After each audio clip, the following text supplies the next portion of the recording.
उसके बलिदान के महत्व को जानते हो? उसकी बलिदान की इंपॉर्टेंस को जानते हो कि नहीं? उसके खून बहाने का मतलब ओ हीरो, इसे खोल सिर से, आराम से बैठ जा। उसके खून बहाने का, उसके दर्द पीड़ा सहन करने का जो मतलब है, उसे तुम जान चुके हो कि नहीं जान चुके? या खाली कहानी सुना है? बात समझ में आई? अब हम वचन में चलेंगे और उसके बाद हम प्रार्थना करेंगे। यीशु मसीह के खून बहाना, लहू बहाना, दर्द पीड़ा सहन करना, अपनी आंखें बंद करके इस प्रार्थना सभा के बाद अगर तुम सच्चा प्यार करते हो तो आज यहां बैठकर आंख बंद करके उसकी हजूरी में, उसकी वेदी के सामने उसका जो बलिदान था उसे याद करना।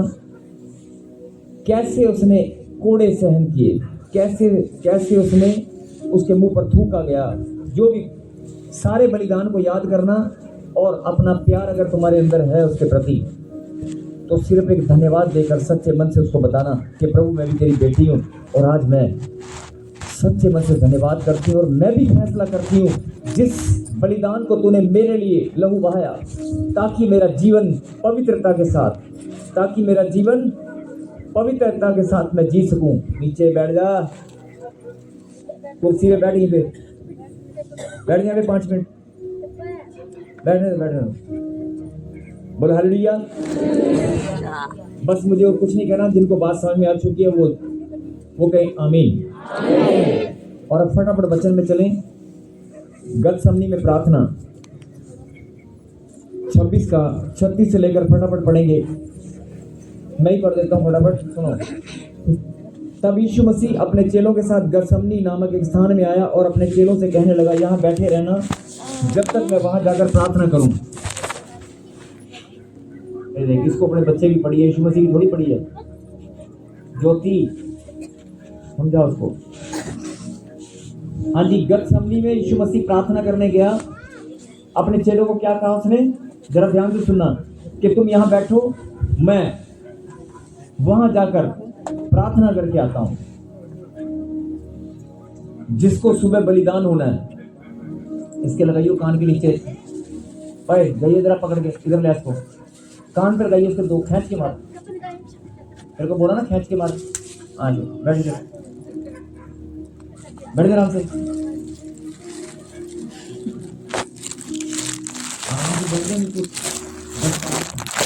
मारेंगे तो कई लोग ये प्रॉपर्टी क्या गुंडा करके दिखा रहे हैं। भाई ये कुछ करते हैं, बोल हालेलुया। जो नहीं मानता उसे हम मना देते हैं, बोल हालेलुया। बस जो बात मैं कहना चाहता हूं ध्यान से सुने। आज की रात मध्य रात्रि को यीशु मसीह बलिदान को खोलने दीजिए। अगर आप उसके बलिदान को सही मायने में धन्यवाद की भेंट अर्पित करना चाहते हो, अंकल सोने का नहीं, मैं भी समय जान के लगा रहा हूं, मैं भी शॉर्टकट में एक लाइन बोलकर प्रार्थना कर सकता हूं, मैं भी 5 मिनट का काम 15-20 मिनट पर खींच कर लेकर जा रहा हूं, क्योंकि यही तो परीक्षा है, ये सबको देनी होती है। आज रात सब लोग सोते हैं, सब सोते हैं, और जो आज की रात जागेगा वो धन्य है, बोला ना। सब सोते हैं। लिखा गतसमनी में यीशु मसीह प्रार्थना करने गया, और मैं शॉर्टकट में वैसे बताता हूं कि जब वो प्रार्थना करने गया तो अपने चेलों को क्या कहा, तुम यहां बैठो, प्रार्थना करो, मैं अभी आता हूं। वो भी गया और प्रार्थना करने लगा, और जब वो आया प्रार्थना करके तो देखा सब सोए पड़े।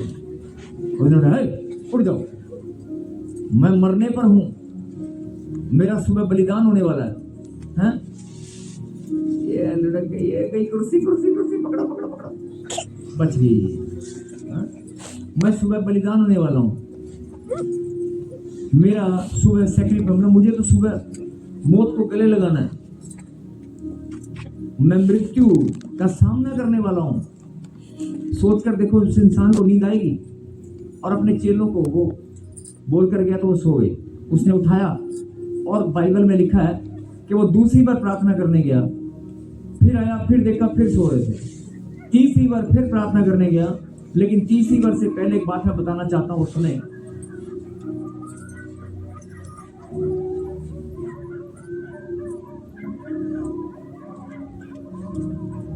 38 में लिखा, 37 में, वह पतरस और जबूदी के दोनों पुत्रों को साथ ले गया और उदास होकर व्याकुल होने लगा। तब उसने उनसे कहा, मेरा जी बहुत उदास है, यहाँ तक कि मेरा प्राण निकला जा रहा है। तुम यहीं ठहरो, मेरे साथ जागते रहो। फिर मैं थोड़ा और आगे बढ़कर मुंह के बल गिरा और प्रार्थना की कि हे पिता, यदि हो सके तो ये कटोरा मुझसे टल जाए, तो भी जैसा मैं चाहता हूँ वैसा नहीं, परंतु जैसा तू चाहता है वैसा हो। फिर उसने अपने चेलों के पास आकर सोते पाया और पतरस से कहा, क्या तुम मेरे साथ एक घड़ी भी ना जाग सके? आज के इस दिन, आज की रात परमेश्वर ने जब प्रार्थना किया, बेचैनी, व्याकुलता, घबराहट, पसीना कितना, समझो कितनी घबराहट, कितना उसका मन उदास होगा, कितनी बेचैनी थी। क्या उसकी बेचैनी को, उसकी व्याकुलता को आप समझ सकते हो? यदि हमें क्या लेना, प्रभु छोड़ो, हमें जाके सोना है यार। उसकी बेचैनी को, उसकी व्याकुलता को आप समझ सकते हो? अरे यार कोई बोलेगा हालेलुया। उसकी बेचैनी को, मध्य रात्रि, वो जानता था कि सुबह भोर के समय मुझे पकड़ने वाले हैं और कल मेरा बलिदान होने वाला है, मुझे मौत का सामना करना है। जब वो प्रार्थना करने गया तो उसका जी घबरा गया, व्याकुल हो गया, क्योंकि इंसानी शरीर में था। और फिर उसने पिता से प्रार्थना किया कि प्रभु अगर हो सके तो इस समय टल जाए, लेकिन फिर भी जो तेरी इच्छा वो पूरी हो। उसकी व्याकुलता, जो बात में अभी यहाँ पर प्रार्थना करने का मकसद क्या है, इस समय आपको इकट्ठा करने का मतलब क्या है, इस समय यहाँ पर बैठकर आपको समझाने का मतलब क्या है, मैं आपको सिर्फ यही बताना चाहता हूँ कि इस समय परमेश्वर ने आज के दिन मध्य रात्रि को 3 बार प्रार्थना किया और अपने चेलों को सोते पाया। ये गया, व्हाइट शर्ट, हाथ लगा इसको, जागते रहो, मत्ती 26:41। उसने चेलों को सोते पाया। लेकिन मैं सिर्फ आपको यही कहना चाहता हूं कि मेरे परमेश्वर की बेचैनी, परमेश्वर की व्याकुलता, उसकी घबराहट, क्या आप महसूस कर सकते हो? उसकी घबराहट, उसकी व्याकुलता, उसकी बेचैनी आप महसूस कर सकते हो कि जब वो जानता है कि मुझे सुबह मौत का सामना करना है, प्रार्थना करने गया तो कितना जी घबराया होगा उसका, कितनी बेचैनी। उसकी बेचैनी को आप समझ सकते हो? बस अगर समझ सकते हो तो आपको आज नींद नहीं आनी चाहिए। अगर आप उसकी बेचैनी को समझ सकते हो, उसकी व्याकुलता को सच्चाई के साथ जान सकते हो, उसकी घबराहट को आप अपने मन में, अपने हृदय में, अगर आप अपने हृदय में जान चुके हो सच्चे मन से, तो आपको नींद नहीं आएगी। लेकिन आप तो यीशु मसीह को ना देखा है, ना जानते हो, ना उसके पास हो। आपने तो यीशु मसीह को कभी देखा नहीं, लेकिन वो चेले जो दिन रात उसके साथ खाते थे, पीते थे, उसके साथ रहते थे, वो 3 बार सो गए। तो तुम भी सो जाओगे, नहीं? बोलो आमीन। आमीन। मैं कह रहा हूँ नहीं सोना कहते आमीन। आमीन का मतलब होता है हो चुका, सो गए। कोई नहीं जाग पाएगा। कोई धुरंधर 1 2 नहीं है, कोई धुरंधर 3 नहीं है कोई? हैप्पी को छोड़ के। हैप्पी अभी दाढ़ी बनाने वाला है, बाल बढ़ाने वाला है, धुरंधर 3 आने वाली है। हैप्पी साइलेंट मिशन में जाने वाला है, धुरंधर 3 आने वाली है। नहीं, अरे कोई है जो फैसला करे? परमेश्वर, मत्ती 26:41 में लिखा है, जागते रहो। मेरे पीछे बोलो, जागते रहो।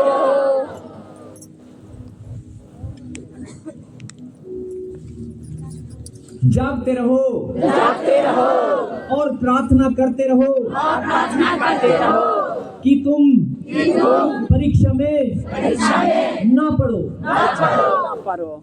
बोलो आमीन। आमीन। लिखा, आत्मा तो तैयार है परंतु शरीर दुर्बल है। परमेश्वर ने लिखा है।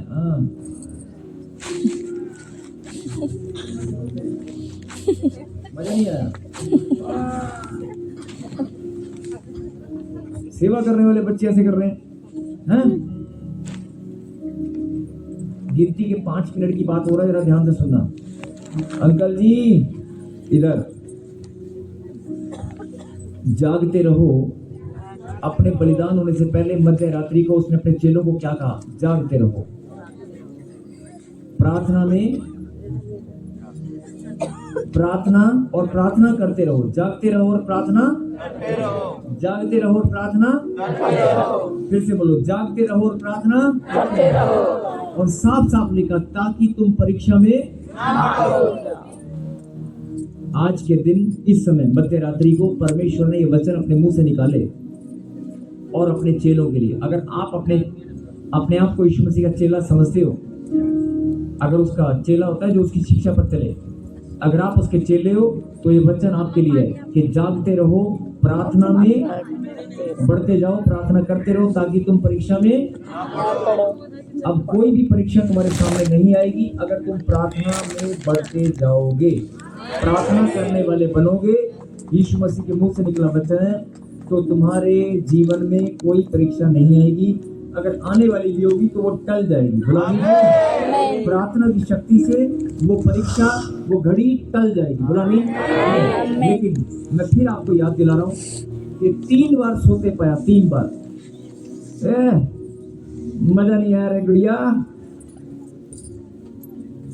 खड़े होके करना, खड़े होके कर, बैठ के कर रही, खड़े होके कर। मजा नहीं आया। एक रात नहीं जाग सकते हम, एक रात सिर्फ। 365 दिन में से 364 दिन खाना पीना सोना मस्ती करना, एक रात आप आज की रात बोल रहा हूँ। ए भाई मरकुस, जाग सकते क्या? जाग सकते क्या? आज की रात जागेगा? बोलना, जागेगा? अभी तो मैंने बोला था कि मैं सोऊंगा, भूल गया क्या? मत्ती 26:41 अपनी बाइबल में नोट कर लेना। और परमेश्वर के मुंह से निकला वचन है, जागते रहो ताकि तुम परीक्षा में ना पड़ो और प्रार्थना करते रहो। गुलामी। बस अगर तुम और यीशु मसीह से सच्चा प्यार करते हो तो उसके बलिदान से पहले आज की रात उसने जब प्रार्थना की और बेचैनी और व्याकुलता को, घबराहट को आप महसूस करके देखना कि क्या आप उसकी बेचैनी, उसकी व्याकुलता को महसूस कर सकते हो? अगर कर सकते हो तो सच्चा प्यार आपके अंदर है। बुलानी। अगर कर सकते हो सच्चा प्यार आपके अंदर है। और जो लोग खुदा के वचन को अपने जीवन में ग्रहण करना चाहते हैं, लिखा है जागते रहो। अपने चेलों को इधर, लास्ट बात है, जरा ध्यान से इधर, अपने चेलों को 3 बार उसने कहा। वो 3 बार प्रार्थना करने गया और तीनों बार आकर उसने सोते ही पाया, 3 बार। और तीसरी बार उसने क्या कहा मालूम है? 2 बार उसने कहा अरे उठो चलो प्रार्थना करो, लेकिन तीसरी बार उसने क्या कहा? उन्हें छोड़कर वह फिर चला गया। और पहले एक और पढ़ते हैं 42 में, फिर उसने दूसरी बार जाकर यह प्रार्थना की, हे मेरे पिता, यदि यह मेरे पिए बिना नहीं हट सकता तो तेरी इच्छा पूरी हो। तब उसने आकर उन्हें फिर सोते पाया। तब उसने आकर उन्हें फिर सोते पाया। दूसरी बार जब आया तो फिर सोते पाया अपने चेलों को। आज परमेश्वर सबको देखने वाले हैं, कौन सो रहा है कौन जाग रहा है। उसके बाद सबको सोते पाया। और क्या लिखा? क्योंकि उनकी आंखें नींद से भरी थी। फिर उन्हें छोड़कर वह फिर चला गया और उन्हीं शब्दों में से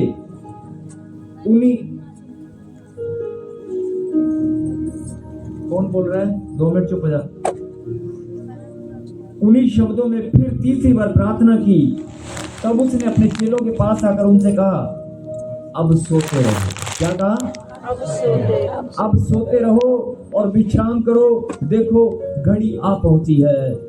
बोल हालेलुया। अब सोते रहो, जिसको सोना है वो सोता रहे, वो घड़ी आ पहुंची है।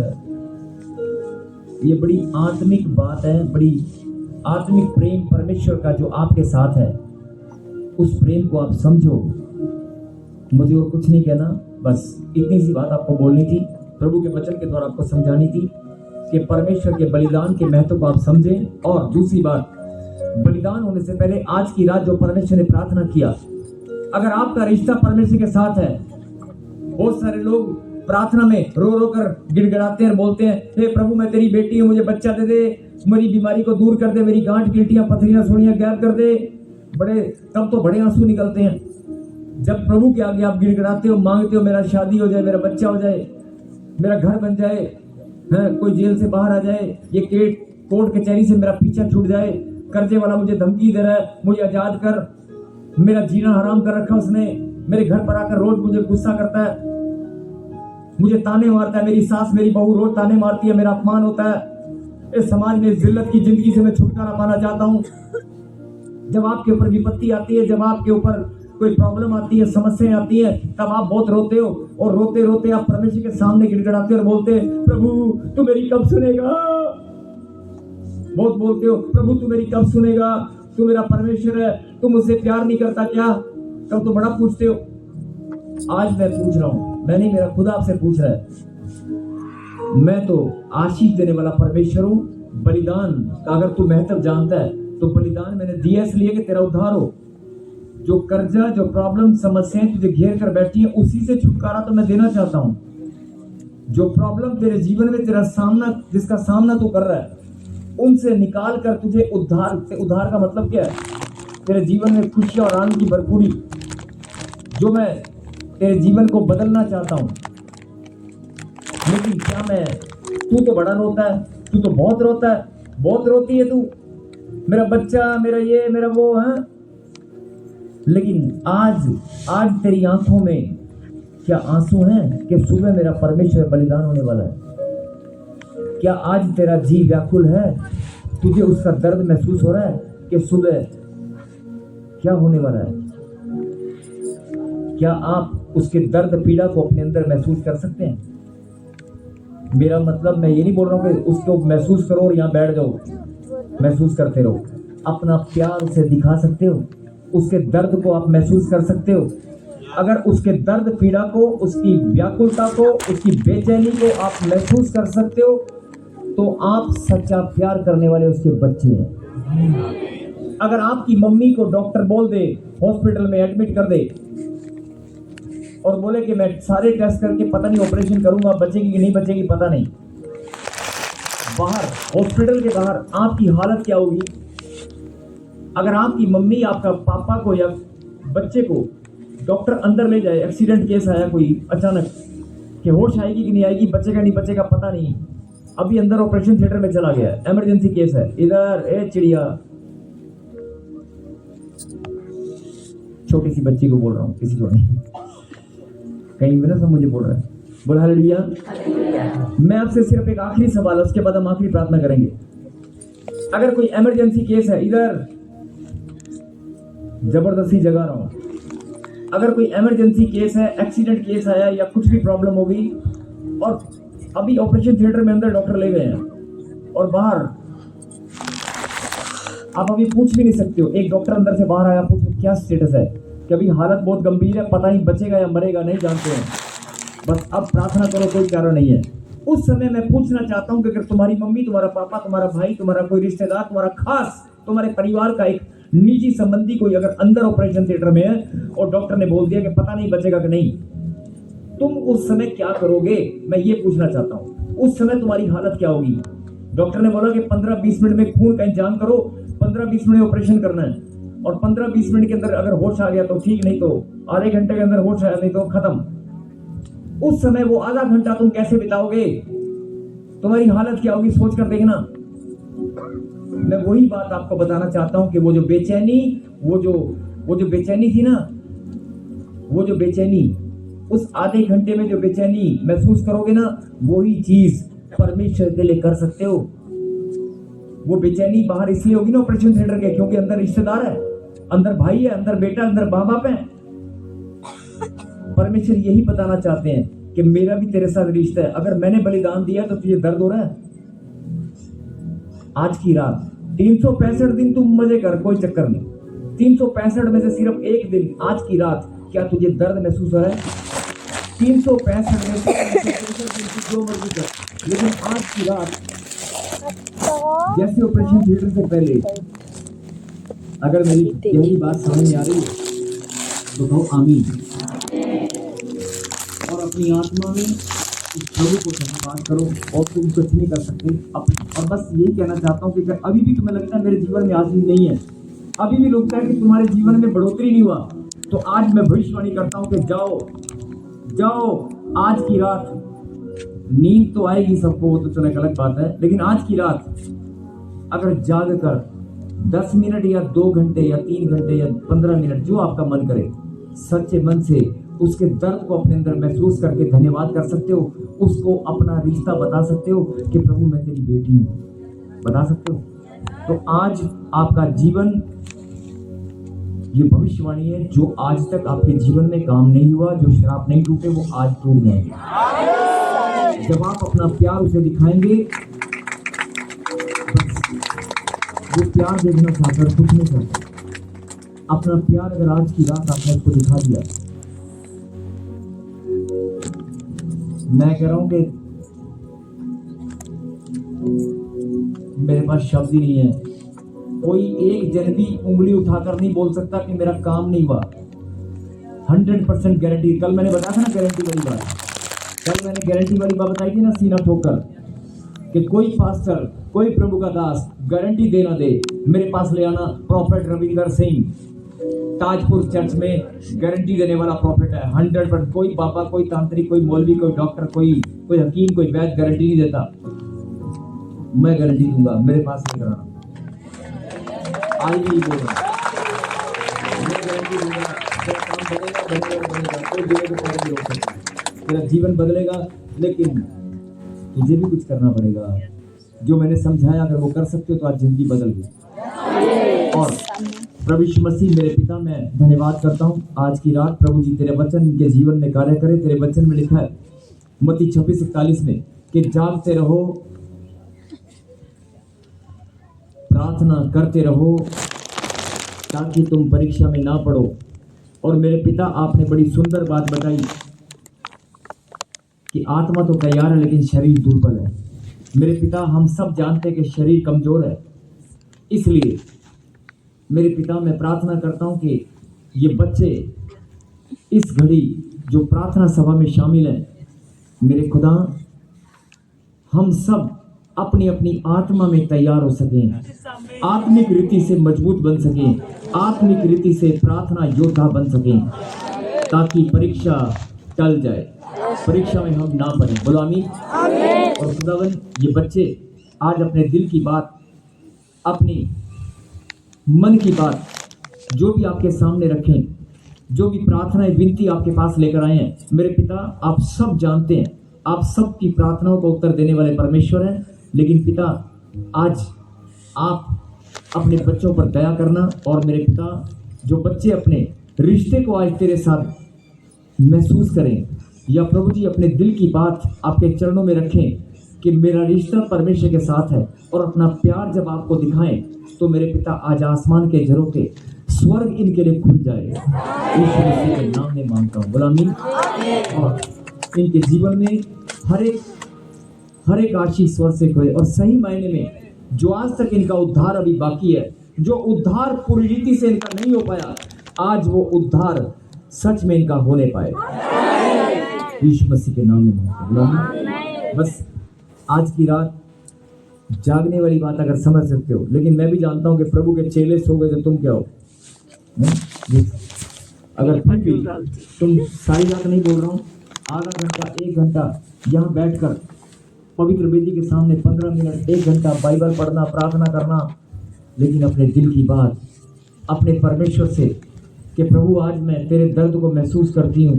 प्रभु, जो मेरे परिवार के लिए, मेरे मानव जाति के उद्धार के लिए जो तूने दुख दर्द जो तूने सहन किया, मैं उसको आज महसूस करती हूँ। और प्रभु, मैं धन्यवाद के सिवाय कुछ नहीं दे सकती। मैं अपना प्यार तुझे दिखा सकता हूँ, मैं धन्यवाद दे सकता हूँ।